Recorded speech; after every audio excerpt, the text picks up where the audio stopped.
এখানে দেখি ঘাটে মেয়েরা গোসল করছে, গোসল ইন্না লিল্লাহি ওয়া ইন্না ইলাইহি রাজিউন। মেয়েদের গোসল করার জন্য ঘাট নয়। পুরুষকে বলছি যদি না থাকে আপনি আমাদেরকে জানান, আপনার জন্য রাস্তায় ভিক্ষা করবো, আপনার বাড়িতে একটা গোসলখানা তৈরি করে দেওয়ার জন্য।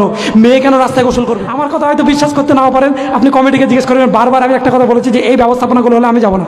আজকেও আমি আসছিলাম না, আজকেও আসতে চাইছিলাম না, কিন্তু যাই হোক আমাকে সেখানেও বলা হয়েছে যে যেই বলেন যে কই দোকান পাশে তো আমরা বসতে কই দেখিনি, তা বলছে হ্যাঁ আমি দেখতে পেলাম, তিনারা দেখতে পেলেন না, তাহলে আমাদের চোখ আছে তাদের নেই। সতর্ক হন। রাসূলুল্লাহ সাল্লাল্লাহু আলাইহি ওয়াসাল্লাম বলেন মান দাআ বিদাআতাল জাহিলিয়া ফাহুয়া মিন জুসাই জাহান্নাম। যে ব্যক্তি জাহিলি রীতিনীতিকে আহ্বান করেছে, আপনি করেছেন, আমি করেছি, আমার নামটা হ্যান্ডবিলে দেওয়া হয়েছে, আমিও কিছুটা অংশীদার। আমি যদি জানতাম আমি হ্যান্ডবিলে নাম দিতে দিতাম না, আমিও কিছুটা অংশীদার। এই জাহিলিয়াতকে, এই অজ্ঞতাকে, এই নারী পুরুষের অবাধ মেলামেশাকে, এই নারীদের বেহায়াপনাকে, এই নারীদের নির্লজ্জতাকে, আপনাদের বেলেপাড়াকে স্মরণ করিয়ে দিতে চাই। আপনাদের বেলেপাড়া গ্রামে আমি অনেকবার আসি, আমার বড় বোনের বাড়ি এখানে, আমি বারবার আসি, যতবার আসি সেখানে এখানে দেখি ঘাটে মেয়েরা গোসল করছে, গোসল ইন্না লিল্লাহি ওয়া ইন্না ইলাইহি রাজিউন। মেয়েদের গোসল করার জন্য ঘাট নয়। পুরুষকে বলছি যদি না থাকে আপনি আমাদেরকে জানান, আপনার জন্য রাস্তায় ভিক্ষা করবো, আপনার বাড়িতে একটা গোসলখানা তৈরি করে দেওয়ার জন্য। মেয়ে কেন রাস্তায় গোসল করবে?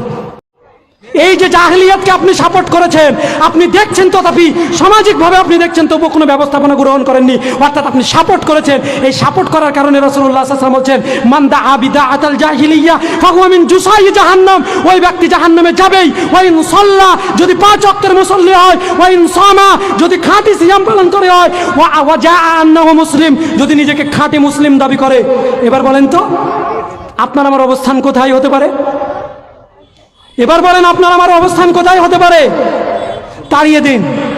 যদি না পারেন সেই সন্তান বাড়ির মধ্যে রাখিয়েন না। যদি না পারেন সেই সন্তানের বাড়ির মধ্যে স্থান দেওয়ার কোনো অধিকার নেই।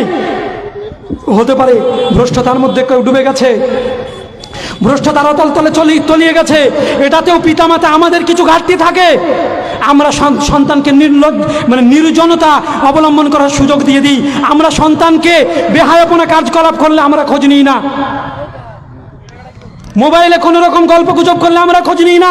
এই যে নানান রকম সুযোগ সুবিধা দেওয়ার কারণে অনেকেই নির্লজ্জতা বেহায়াপনার মধ্যে ডুবে যাচ্ছে। সুতরাং সতর্কতা অবলম্বন না করার কারণে যদি চলে যায় তাকে পরিত্যাগ করে দিন, প্রয়োজন নেই। নূহ আলাইহিস সালাতু ওয়াস সালাম দাওয়াতি কাজ করেছেন, দাওয়াতি কাজ করার পরে পারেননি নিজের সন্তানকে হেদায়েত দিতে, পারেননি। তারপরে কি হয়েছে? আল্লাহ সুবহানাহু ওয়া তাআলাকে যখন বলছেন আল্লাহ আমার সন্তান আমার পরিবার তো আজকে ডুবে মারা যাবে, ধ্বংস হবে, আল্লাহ সুবহানাহু ওয়া তাআলা বলছেন লাইসা লাকা মিন আহলি, ও তোমার পরিবার নয়। সম্মানিত উপস্থিতি, আজও বিজ্ঞ আলেম যিনারা, এই বিজ্ঞ আলেমগণ আমাদের কাছে 10টি ফতোয়া দিয়েছেন বেনামাজিদের ব্যাপারে। তার মধ্যে একটা হচ্ছে বেনামাজি কখন নামাজি মানুষের সংসারে বসবাস করতে পারে না। তাহলে আপনি পিতা নামাজি, আপনার কাছে আপনার সন্তান কি করে বসবাস করতে পারে? আপনাকে এই ব্যাপারে স্ট্রং হতে হবে, এই ব্যাপারে আপনাকে কড়া হতে হবে। তো মান দাআ বিদাআতাল জাহিলিয়া, আমরা এই যে জাহিলি রীতিনীতিকে সব মেনে নিয়েছি, এটা যদি করি রাসূলুল্লাহ সাল্লাল্লাহু আলাইহি সাল্লামের ভাষা যদি সত্য হয়। এখানে যারা উপস্থিত আছেন আপনাদের কাছে একটা ছোট্ট কোশ্চেন করে যেতে চাই, বলেন রাসূলুল্লাহ সাল্লাল্লাহু আলাইহি সাল্লাম যে কথা বলেছেন অ্যাকচুয়ালি রাসূলই বলেছেন, এটা যদি হয় সেই কথা কখনো মিথ্যা হতে পারে? কি ব্যাপার গো? রাসূল সাল্লাল্লাহু আলাইহি সাল্লাম কোন কথা বলেছেন সেটা সহিহ সূত্রে যদি প্রমাণিত হয়, ওই কথাটা কি মিথ্যা? কি বলছেন? মিথ্যা যদি না হয়, আপনি 5 ওয়াক্তের মুসল্লিও যদি হন, আপনি যদি সিয়াম পালনকারী হন, আপনি যদি ওয়া জাআন্নাহু মুসলিম, নিজে খাঁটি মুসলিম দাবি করেন, আর এই জাহিলিয়াতকে যদি আপনি আটকাতে না পারেন, ওয়াল্লাহি আপনার আমার জন্য জাহান্নাম অপেক্ষা করছে। এজন্যই আল্লাহ রাব্বুল আলামিন বলেছেন ওয়ালাকাদ দারা'না লিজাহান্নামা কাসীরাম মিনাল জিন্নি ওয়াল ইনস, আমি অধিকাংশ মানুষের জন্য জাহান্নাম তৈরি করেছি, অধিকাংশ জিনের জন্য। তাদের এমনই চিন্তা চেতনা হবে, দেখবে কিন্তু তারা কিছু করবে না, চোখে দেখেও না দেখার ভান করবে, তারা চোখে দেখেও শিক্ষা অর্জন করবে না। আয়ুনুল্লাহ ইউবসিরুনা বিহা ওয়া লাহুম আযানুল্লাহ ইয়াসমাউনা বিহা। প্রথমে আল্লাহ রাব্বুল আলামিন বলছেন লাহুম কুলুবুল্লাহ ইয়াফকাহুনা বিহা, হৃদয় দিয়ে তারা চিন্তা ভাবনা করবে না, আপনাকে বুঝতে হবে, চিন্তা ভাবনা করতে হবে। আপনি আমি বুঝছি না, এই জন্যই আমরা অধিকাংশ নিজেকে মনে করলেও রাসূলুল্লাহ সাল্লাল্লাহু আলাইহি ওয়াসাল্লামের চূড়ান্ত বাণী এবং সেটা সত্য, সিলসিলাতুস সাহিহার মধ্যে হাদিসটি এসেছে। সুতরাং রাসূলুল্লাহ সাল্লাল্লাহু আলাইহি ওয়াসাল্লাম যেহেতু বলেছেন চূড়ান্ত সত্য বাণী, সুতরাং সতর্ক যদি না হয় মৃত্যুর আগে তাহলে আমাদের জন্য পরিত্রাণ নেই, নিস্তার নেই। সম্মানিত উপস্থিতি, অতএব গুটি কয়েক কথার মধ্যে একটা চূড়ান্ত বার্তা আপনার কাছে, যত রকমের জাহিলি রীতিনীতি চলছে, এই জাহিলি রীতিনীতিগুলোকে বন্ধ করুন। আমি মুশাররফ হোসেন ব্যক্তিগতভাবে পছন্দ করি না, স্টেজে যাইও না। কি হয় না, স্টেজে যায় না বলে মানুষ আমাকে চেনে না, চেনে না তো কি হলো, কি হলো? আল্লাহ রাব্বুল আলামিন কি বলেছেন যে আল্লাহর কাছে সম্মানিত হওয়ার জন্য মানুষের কাছে পরিচিত হতে হবে? বলেননি? সূরা হুজুরাত খোলেন, আজও লিপিবদ্ধ আছে সূরা হুজুরাত 49 নম্বর সূরা 13 নম্বর আয়াত। আল্লাহ রাব্বুল আলামিন সেই আয়াতের শেষ অংশটুকু আমি বলছি, পুরো আয়াতটা বলছেন। আল্লাহ রাব্বুল আলামিন শেষ অংশে গিয়ে বলছেন, ইন্না আকরামাকুম ইনদাল্লাহি আতকাকুম, ইন্না আকরামাকুম ইনদাল্লাহি আতকাকুম। যদি পুরো আয়াত বলেন তাহলে পুরো আয়াত আল্লাহ রাব্বুল আলামিন বলছেন, ইয়া আইয়ুহান নাস ইন্না খালাকনাকুম মিন যাকারিন ওয়া উনসা ওয়া জাআলনাকুম শুউবান ওয়া কাবাইলা লিতাআরাফু ইন্না আকরামাকুম ইনদাল্লাহি আতকাকুম। আল্লাহর কাছে সবচেয়ে সম্মানীয় ওই ব্যক্তি যে যত আল্লাহকে ভয় করে, আল্লাহর ভয়ে কাজ করেন, দাওয়াতি কাজ আল্লাহর ভয়ে করেন। আর জালসার মেহফিল এখান থেকে আল্লাহর ভয় হলটা উঠে যায়। এবং একটা জিনিস তৈরি হয়, এটা বুঝতে পেরেছি আমরা, এবং একজন বিজ্ঞ আলেম, আমি নাম নেব না, নাম না নিলে ইনশাআল্লাহ তাআলা গীবত হবে না, কারণ তাকে আপনারা খারাপ ভাববেন না বা ভালো ভাববেন না। তিনি পরামর্শ দিচ্ছেন যে কোনো মানুষের যদি তাকওয়া, হৃদয়ে আল্লাহ ভীতি নষ্ট করতে হয় তো প্রচলিত জালসার মেহফিলে তাকে নামিয়ে দাও।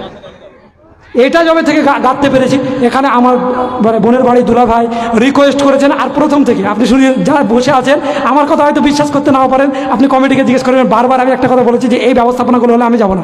আজকেও আমি আসছিলাম না, আজকেও আসতে চাইছিলাম না, কিন্তু যাই হোক আমাকে সেখানেও বলা হয়েছে যে যেই বলেন যে কই দোকান পাশার তো আমরা বসতে কই দেখিনি, তা বলছে হ্যাঁ আমি দেখতে পেলাম, তিনারা দেখতে পেলেন না, তাহলে আমাদের চোখ আছে তাদের নেই।